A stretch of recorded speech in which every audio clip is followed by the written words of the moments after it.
En el año 1974, en las colinas polvorientas del norte de Siria, un grupo de arqueólogos italianos hizo un descubrimiento que sacudiría los cimientos de lo que creíamos saber sobre el mundo antiguo.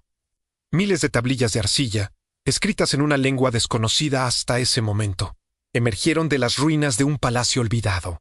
Estas tablillas contenían nombres, ciudades y relatos que parecían provenir de un tiempo anterior incluso a los textos más antiguos de la Biblia. Lo que comenzó como una excavación arqueológica rutinaria se transformó en una de las controversias académicas más intensas del siglo XX, dividiendo a estudiosos, desafiando teorías establecidas y planteando preguntas inquietantes sobre los orígenes de la civilización y la historicidad de los textos bíblicos. Lo que están a punto de descubrir es una historia de ambición académica, rivalidades internacionales, interpretaciones conflictivas y revelaciones que todavía resuenan en los pasillos de universidades y seminarios de todo el mundo. La ciudad de Ebla no era desconocida para los estudiosos de la antigüedad. Textos egipcios y mesopotámicos del tercer milenio antes de Cristo mencionaban ocasionalmente esta ciudad-estado, sugiriendo que había sido un centro comercial y político importante en su época. Sin embargo, su ubicación exacta había permanecido en el misterio durante milenios. Los imperios habían ascendido y caído, las ciudades habían sido conquistadas y abandonadas, y las arenas del tiempo habían borrado los rastros de civilizaciones enteras. Tel Mardik, una colina artificial creada por capas sucesivas de asentamientos humanos en el norte de Siria, cerca de la moderna ciudad de Alepo, no parecía particularmente prometedora cuando los arqueólogos comenzaron a trabajar allí en los años 60. Paolo Macei, un arqueólogo italiano de la Universidad de Roma, dirigía el equipo que excavaba en Tel Mardik. Durante los primeros años, el trabajo fue lento y los hallazgos modestos. Fragmentos de cerámica, gestos yimurus y adobe, algunos objetos de metal corroídos por el tiempo. Nada que sugiriera que estaban parados sobre los restos de una de las grandes metrópolis del mundo antiguo. Pero Macei era persistente. Había estudiado las referencias antiguas a Ebla y sospechaba que Tel Mardik podría ser el sitio correcto. La arqueología requiere paciencia. A veces se excava durante años antes de hacer un descubrimiento significativo, y muchos sitios nunca revelan sus secretos más profundos. En 1968, el equipo encontró una estatua con una inscripción que mencionaba a Ebedlim, rey de Ebla. Fue la primera confirmación sólida de que efectivamente estaban excavando la ciudad perdida. La emoción en el campamento arqueológico fue palpable. Habían encontrado Ebla, pero esto era solo el comienzo. Durante los siguientes años, continuaron excavando metódicamente, descubriendo los restos del Palacio Real, que había sido destruido por el fuego alrededor del año 2300 a.C. El fuego que había consumido el palacio fue una tragedia para sus habitantes antiguos, pero resultó ser una bendición para la arqueología. Las altas temperaturas cocieron las tablillas de arcilla, preservándolas para la posteridad. En 1974, los excavadores comenzaron a encontrar tablillas. Al principio fueron unas pocas, luego docenas, después cientos. Cuando finalmente terminaron de excavar los archivos del palacio, habían recuperado aproximadamente 17,000 tablillas y fragmentos. Era uno de los archivos más grandes jamás descubiertos del tercer milenio antes de Cristo, comparable en importancia a los archivos reales de Maria y a las bibliotecas de Nínive.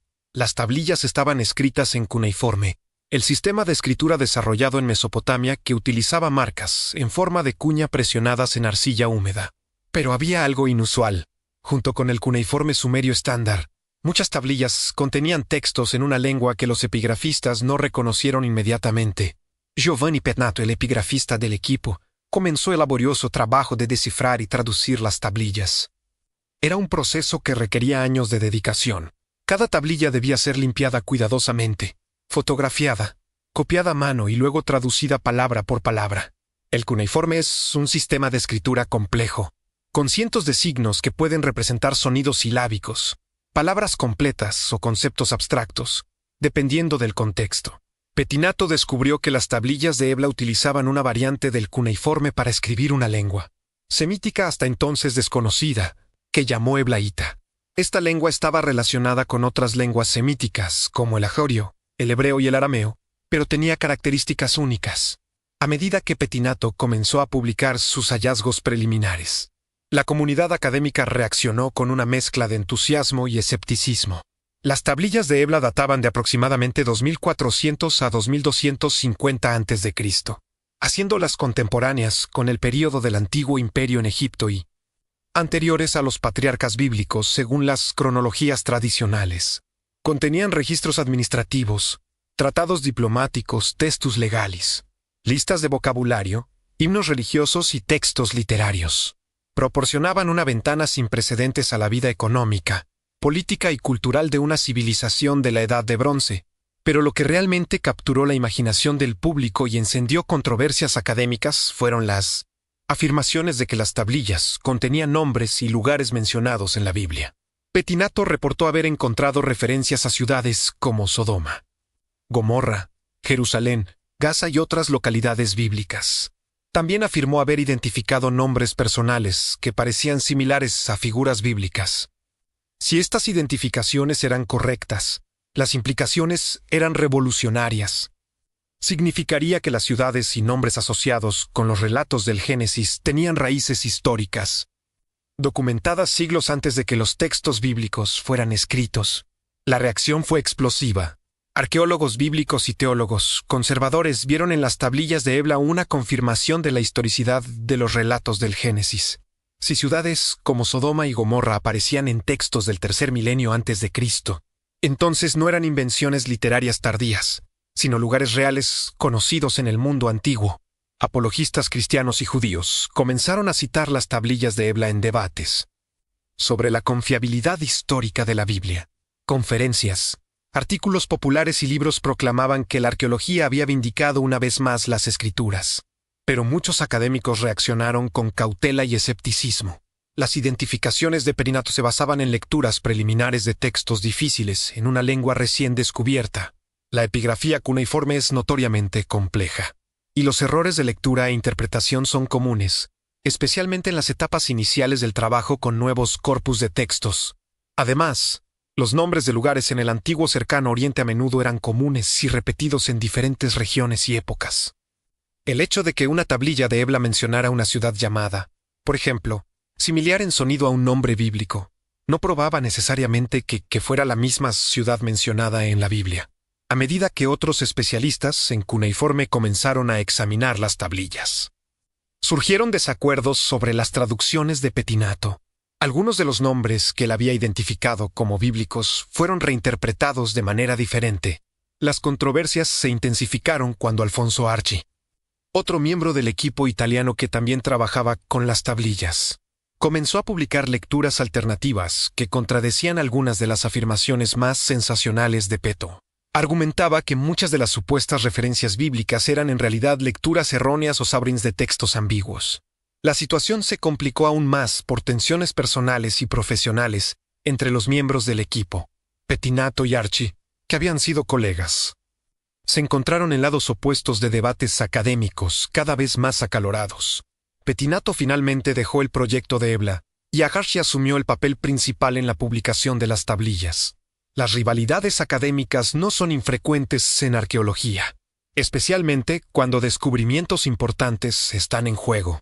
El prestigio, las posiciones universitarias, los fondos para investigación y el reconocimiento internacional pueden depender de quién se acredita con interpretaciones definitivas de hallazgos importantes. Mientras estos debates se desarrollaban en revistas académicas especializadas, el público general seguía fascinado por las historias sobre las tablillas de Ebla. Documentales de televisión, artículos de periódicos y libros populares presentaban narrativas simplificadas que a menudo exageraban las conexiones bíblicas. Algunos presentadores afirmaban que las tablillas probaban que la Biblia era literalmente exacta en todos sus detalles históricos. Otros, por el contrario, argumentaban que las tablillas mostraban que los relatos bíblicos eran simplemente adaptaciones de mitos y leyendas más antiguos que circulaban en el antiguo Cercano Oriente. Ambas posiciones extremas malinterpretaban lo que las tablillas realmente mostraban. La realidad, como suele ser el caso en la investigación histórica, era más matizada y compleja. Las tablillas de Ebla proporcionaban evidencia invaluable sobre la geografía, la economía, la religión y la cultura del antiguo Cercano Oriente en el tercer milenio antes de Cristo. Mostraban que la región era más compleja, cosmopolita e interconectada de lo que muchos habían asumido. Las redes comerciales se extendían desde Anatolia hasta Mesopotamia y el Levante. Las ciudades-estado competían y negociaban entre sí. Las personas viajaban, los bienes circulaban y las ideas se difundían a través de vastas distancias. En cuanto a las conexiones específicas con la Biblia, la evidencia era más ambigua. Algunos nombres de lugares mencionados en las tablillas podrían corresponder a localidades bíblicas, pero las identificaciones no eran definitivas. Los nombres personales en las tablillas mostraban patrones similares a los nombres semíticos encontrados en la Biblia, lo cual no era sorprendente dado que ambos provenían de culturas semíticas relacionadas. Pero esto no probaba que figuras bíblicas específicas fueran personajes históricos documentados en Ebla, uno de los aspectos más fascinantes de las tablillas de Ebla era lo que revelaban sobre la religión del antiguo Cercano Oriente. Las tablillas mencionaban numerosas deidades, incluyendo algunas cuyos nombres eran similares a nombres divinos encontrados en textos bíblicos posteriores. Por ejemplo, las tablillas mencionaban a una deidad llamada Elohelu, que es la misma raíz que el nombre usado para Dios en partes de la Biblia hebrea. También mencionaban a Dagon y otras deidades conocidas de textos cananeos posteriores. Esto sugería una continuidad religiosa en la región durante más de 1000 años. Para algunos estudiosos, esto indicaba que el monoteísmo israelita había evolucionado gradualmente de un contexto politeísta más amplio. Las primeras tradiciones israelitas habrían compartido muchos elementos con las religiones de sus vecinos, y solo gradualmente desarrollaron su distintiva teología monoteísta. Para otros, especialmente aquellos con compromisos teológicos conservadores, estas similitudes no necesariamente implicaban evolución religiosa. Argumentaban que la revelación divina a Israel había ocurrido en un contexto cultural específico, y que naturalmente utilizaría lenguaje y conceptos familiares a las personas de esa época, sin que esto comprometiera la singularidad del mensaje bíblico. Las tablillas también contenían textos legales que mostraban paralelos interesantes con las leyes del Antiguo Testamento. Regulaciones sobre contratos comerciales, matrimonio, herencia y delitos mostraban que las sociedades del antiguo Cercano Oriente compartían preocupaciones legales comunes. Algunos de estos paralelos eran notables. Por ejemplo, las leyes sobre compensación por daños. Regulaciones sobre esclavitud y normas de comercio en las tablillas de Ebla tenían similitudes con leyes encontradas en el Pentateuco. Esto planteaba preguntas fascinantes sobre cómo las tradiciones legales se transmitían y adaptaban a través de culturas y siglos. Los historiadores del derecho antiguo no se sorprendieron particularmente por estos paralelos. Ya era bien conocido que los códigos legales del antiguo Cercano Oriente, como el Código de Hammurabi de Babilonia, mostraban similitudes con las leyes bíblicas. Las tablillas de Ebla simplemente añadían más datos a este cuadro, mostrando que estas tradiciones legales compartidas se remontaban aún más atrás en el tiempo. Esto no disminuye la importancia o singularidad de la ley bíblica, sino que la situaba en su contexto histórico apropiado como parte de una herencia legal más amplia del antiguo Cercano Oriente. Uno de los debates más técnicos pero importantes sobre las tablillas de Ebla se centraba en la naturaleza exacta de la lengua eblaíta y su relación con otras lenguas semíticas. Los lingüistas debatieron si el eblaíta era más cercano al acadio de Mesopotamia, o a las lenguas semíticas del noroeste como el cananeo y el hebreo. Esta cuestión tenía implicaciones para entender las migraciones y desarrollos culturales en el antiguo Cercano Oriente. Si el eblaíta mostraba características semíticas del noroeste, esto sugeriría que estas lenguas ya estaban presentes en Siria en el tercer milenio antes de Cristo, mucho antes de lo que muchos habían asumido. El consenso eventual fue que el eblaíta era efectivamente una lengua semítica del noroeste, lo que hacía que las tablillas fueran aún más valiosas para entender los antecedentes lingüísticos del hebreo bíblico. Las listas de vocabulario encontradas en Ebla, que proporcionaban equivalencias entre palabras sumerias y eblaítas, se convirtieron en herramientas invaluables para filólogos.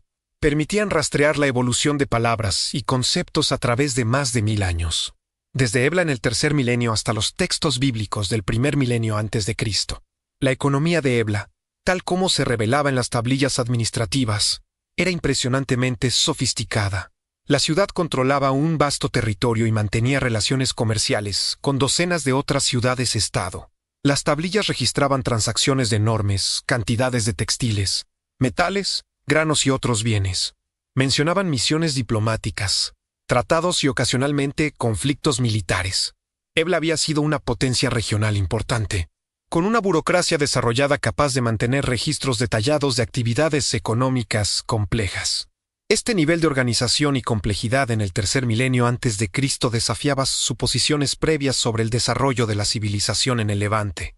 Antes del descubrimiento de Ebla, muchos estudiosos habían asumido que Siria en este periodo era una región relativamente periférica, dominada culturalmente por Mesopotamia al este y Egipto al sur. Las tablillas mostraron que el Levante tenía sus propios centros de poder e innovación, con tradiciones culturales distintivas que contribuyeron significativamente al desarrollo de la civilización en el antiguo Cercano Oriente.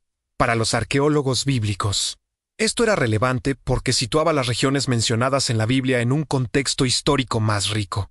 Las ciudades de Canaán que aparecen en los relatos del Génesis y Éxodo no eran aldeas primitivas aisladas, sino parte de una red urbana antigua con siglos de historia detrás de ellas.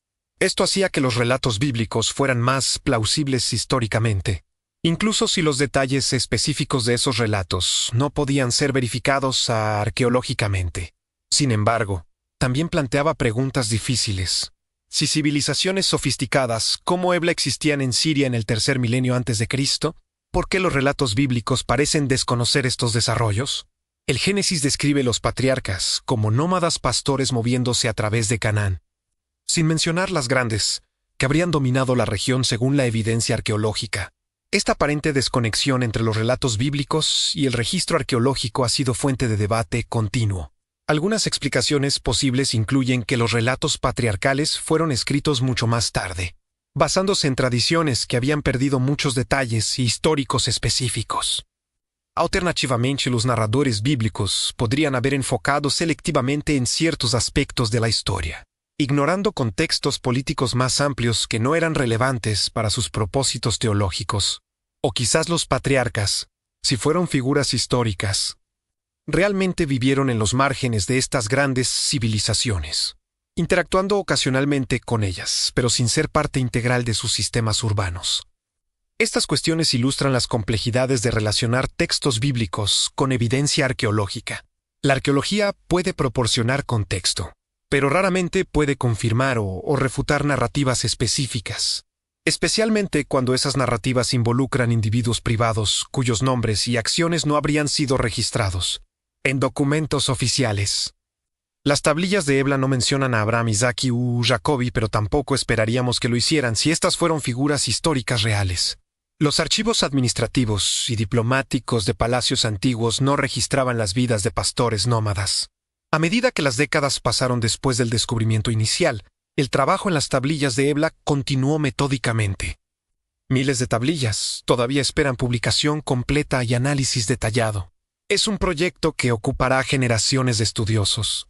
Cada nueva publicación añade detalles al cuadro de la vida en Ebla, refinando nuestro entendimiento de su lengua, economía, religión y relaciones internacionales. El sitio arqueológico de Tel Mardik continuó siendo excavado durante décadas después del descubrimiento inicial de las tablillas. Paolo Mazzi y su equipo revelaron más de la arquitectura monumental de Ebla, incluyendo palacios, templos y fortificaciones impresionantes.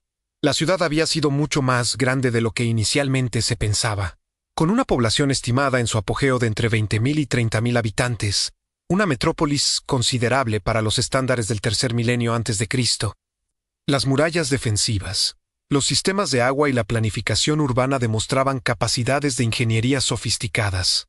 Uno de los aspectos más intrigantes revelados por las excavaciones fue la destrucción violenta de Ebla alrededor del año 2300 a.C. El palacio real fue incendiado, las murallas fueron derribadas y la ciudad fue saqueada. Las tablillas mencionan conflictos con otras staro de la región, particularmente con Mari, otra importante ciudad mesopotámica. Los arqueólogos encontraron evidencia de destrucción por fuego en múltiples áreas del sitio, consistente con un asalto militar masivo. Esta catástrofe marcó el fin del periodo de mayor esplendor de Ebla, aunque la ciudad fue posteriormente reocupada y continuó existiendo en menor escala durante siglos. La violencia de esta destrucción paradójicamente preservó las tablillas para la posteridad.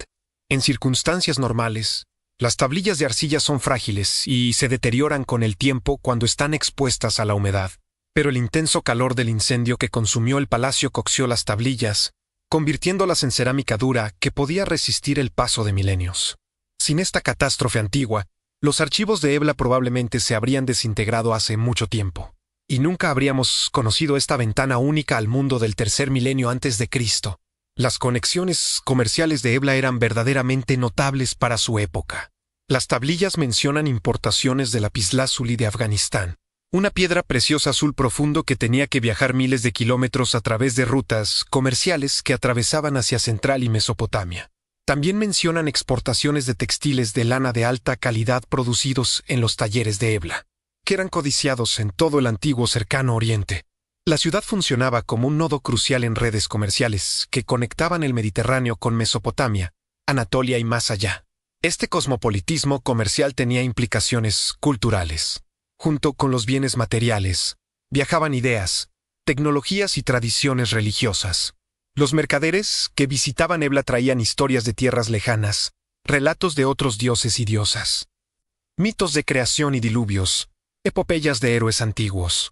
Este intercambio cultural constante significa que muchas de las tradiciones, que eventualmente fueron incorporadas en textos bíblicos, probablemente tenían raíces profundas en un patrimonio compartido del antiguo Cercano Oriente que se remontaba a civilizaciones como Ebla. Los estudiosos de la religión comparada han señalado durante mucho tiempo paralelos entre relatos bíblicos y mitos mesopotámicos. El relato del diluvio en Génesis tiene similitudes notables con la epopeya de Gilgamesh y otros textos de inundación mesopotámicos. Los relatos de creación en Génesis comparten temas con mitos de creación sumerios y babilonios. Las leyes del Pentateuco muestran paralelos con códigos legales mesopotámicos. Las tablillas de Ebla añaden otra capa a este cuadro complejo, demostrando que estos motivos culturales compartidos existían incluso antes de lo que muchos habían asumido.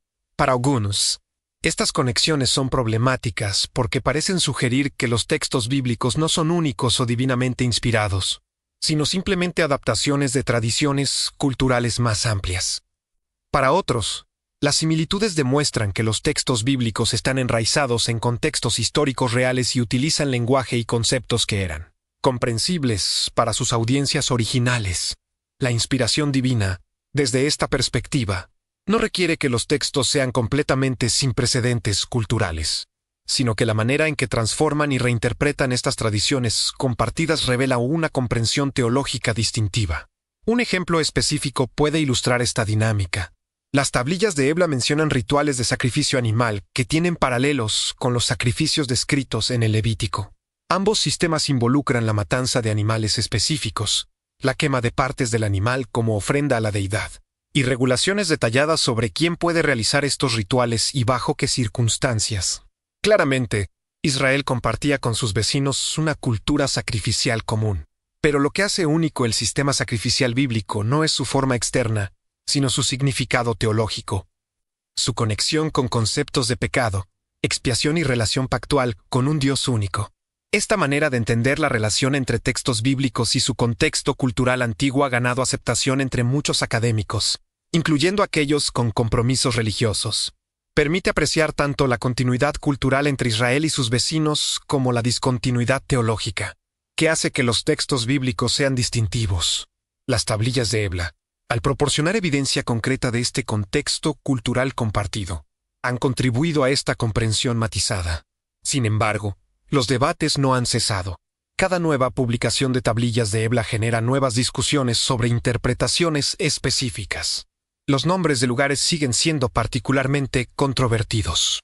Cuando una tablilla menciona una ciudad cuyo nombre suena similar a un nombre bíblico, ¿cómo determinamos si es realmente la misma ciudad? La fonética de lenguas antiguas es incierta, los sistemas de escritura cuneiformes son ambiguos, y los nombres de lugares se repiten frecuentemente en geografías amplias. Tomemos como ejemplo el caso de una ciudad mencionada en las tablillas que algunos leyeron como similar a Jerusalén. Si esta lectura fuera correcta, sería extraordinariamente significativa, porque Jerusalén juega un papel central en la narrativa bíblica y en la historia judía. Una mención de Jerusalén en textos del tercer milenio antes de Cristo retrocedería dramáticamente la historia documentada de la ciudad. Pero otros epigrafistas cuestionaron esta lectura, argumentando que los signos cuneiformes en cuestión deberían ser leídos de manera diferente, refiriéndose a una ciudad completamente distinta. Después de décadas de debate, el consenso actual es que las tablillas de Ebla probablemente no mencionan a Jerusalén, aunque la cuestión no está completamente resuelta. Casos similares de lecturas disputadas afectan muchas de las supuestas conexiones bíblicas que inicialmente emocionaron al público. Esto no significa que las tablillas carecen de relevancia para los estudios bíblicos. Todo lo contrario. Pero su relevancia es más sutil y contextual que las confirmaciones dramáticas que algunos habían esperado. Proporcionan el trasfondo cultural, lingüístico y económico contra el cual los textos bíblicos eventualmente emergieron, incluso si no mencionan específicamente personas o eventos bíblicos. El trabajo de traducción y publicación de las tablillas ha sido extraordinariamente laborioso. Cada tablilla debe ser cuidadosamente limpiada para remover siglos de suciedad incrustadas sin dañar la superficie donde están impresos los signos cuneiformes. Luego debe ser fotografiada desde múltiples ángulos con iluminación especializada que haga visibles marcas desgastadas. Los epigrafistas crean dibujos a mano de cada signo, un proceso que requiere años de entrenamiento para hacerlo con precisión. Solo entonces comienza el trabajo de traducción, que implica consultar diccionarios, gramáticas y textos paralelos en otras lenguas cuneiformes.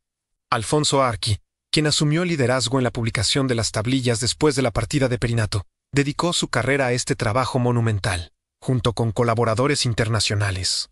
Ha publicado volúmenes tras volúmenes de textos de Ebla, cada uno acompañado de traducciones, comentarios lingüísticos y análisis históricos. Este es el tipo de erudición paciente y meticulosa que raramente recibe atención pública, pero que es fundamental para el avance del conocimiento histórico. Sin este trabajo de hormiga, las tablillas serían simplemente objetos en museos, mudos e incomprensibles. La política moderna también ha afectado el estudio de las tablillas de Eblat Siria, donde se encuentra el sitio. Ha experimentado décadas de turbulencia política, culminando en la devastadora guerra civil que comenzó en 2011. Las excavaciones arqueológicas en Tel el-Mardik se detuvieron cuando el conflicto se intensificó y el sitio ha sufrido daños por saqueos y bombardeos. El patrimonio cultural de Siria ha sido uno de los muchos costos trágicos de la guerra. Sitios arqueológicos han sido saqueados para financiar grupos armados. Artefactos han sido destruidos por extremistas y la infraestructura de museos y universidades ha sido devastada. Afortunadamente, las tablillas principales de Ebla habían sido trasladadas a museos en Damasco y algunas a Italia para estudio antes del conflicto, por lo que están relativamente seguras. Pero el contexto arqueológico más amplio del sitio ha sido comprometido, y será difícil o imposible realizar nuevas excavaciones sistemáticas hasta que la paz se restaure completamente. Esta situación subraya cuán frágil es nuestro acceso al pasado antiguo. Los sitios arqueológicos son recursos no renovables. Una vez destruidos o saqueados, la información que contenían se pierde para siempre. El legado académico de las tablillas de Ebla se extiende mucho más allá de las controversias sobre conexiones bíblicas.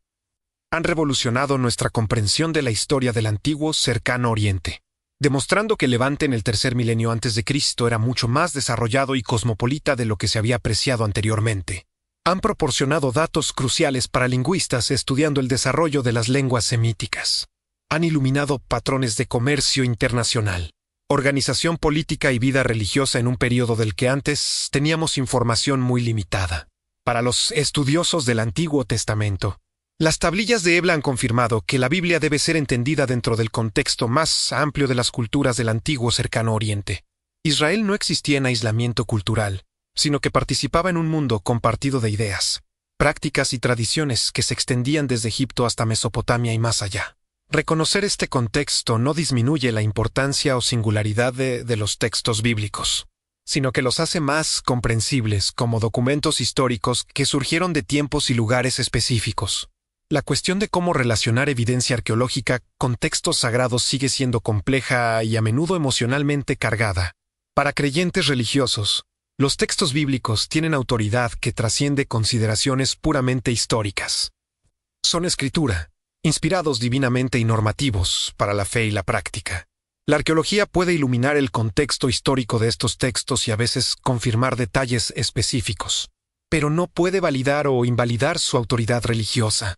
Esas son cuestiones de fe que cada individuo y comunidad debe resolver por sí mismo. Para historiadores seculares, los textos bíblicos son fuentes históricas como cualquier otra, valiosas pero que deben ser evaluadas críticamente utilizando las mismas metodologías aplicadas a otros textos antiguos. La arqueología proporciona una forma de verificar independientemente a algunas afirmaciones históricas de los textos. aunque con las limitaciones inherentes de evidencia fragmentaria y parcial que caracteriza todo estudio del pasado lejano. Ambas perspectivas pueden coexistir en un marco de respeto mutuo y diálogo honesto. Los creyentes pueden apreciar lo que la erudición histórica crítica revela sobre los contextos de sus textos sagrados sin sentir que esto amenaza sus compromisos de fe. Los académicos seculares pueden reconocer que los textos bíblicos, sea cual sea su evaluación de su historicidad, han tenido un impacto cultural profundo y merecen estudio serio. Las tablillas de Ebla, al generar discusiones sobre estas cuestiones, han contribuido a este diálogo continuo entre fe y erudición. Mirando hacia el futuro, quedan muchas preguntas abiertas sobre Ebla. Miles de tablillas aún no publicadas esperan análisis detallado. Cada nueva publicación tiene el potencial de revelar información sorprendente. El sitio arqueológico mismo, cuando la situación política permita excavaciones renovadas, sin duda contiene más secretos enterrados. Tecnologías modernas como escaneo tridimensional, análisis de ADN de restos humanos encontrados en el sitio, y estudios geofísicos del área circundante podrían proporcionar nuevas perspectivas sobre la vida en Ebla. También hay preguntas más amplias sobre cómo Ebla encaja en la historia general del antiguo Cercano Oriente. ¿Cuál era exactamente la naturaleza de sus relaciones con otras potencias de la época como Egipto, las ciudades-estado de Mesopotamia y los reinos de Anatolia? ¿Cómo evolucionó su sistema político y económico a lo largo de los siglos? ¿Qué factores llevaron a su eventual declive después de la destrucción del siglo XXIII a.C.? Estas son preguntas que futuras generaciones de arqueólogos e historiadores continuarán explorando. Para el público general, la historia de las tablillas de Ebla es fascinante porque toca temas universales que resuenan a través del tiempo.